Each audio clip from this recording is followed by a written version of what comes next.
ముందు మనం బాగోవాలి. మనం బాగుంటే మన పిల్లలు మనతో నడిచేస్తారు. వాస్తవానికి తల్లిదండ్రులు సన్నిధికి వస్తున్నారు అనుకో, బిడ్డలు కూడా వస్తారు.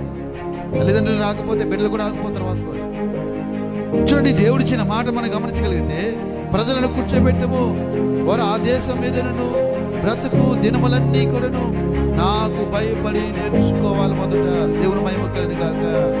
ఎన్ని దినాలంటే మనము బ్రతుకు దినాలన్నీ కూడాను ఒక రోజున మన వద్ద చూపించి రెండో రోజున వెళ్ళిపోయింది కాదు. ఈ బతుకు దినాలన్నీ కూడా నడవాలి. మొదట దేవుడు నాకు ఏదైతే ఇచ్చాడో దాని ప్రకారం నేను పోతాను ప్రభువా అని ఒక తీర్మానం తీసుకోగలిగితే రోజు రోజుకి మన అభివృద్ధి పొందుతాము. కానీ కిందకి పోయే అవకాశం ఎప్పుడు పోతాం చెప్పిన, దేవుని మాట లెక్క లేకోకుండా, భయం లేకోకుండా ఇష్టానుసారంగా బ్రతికినప్పుడే దేవునికి లాస్ కదండి, మనకి లాస్.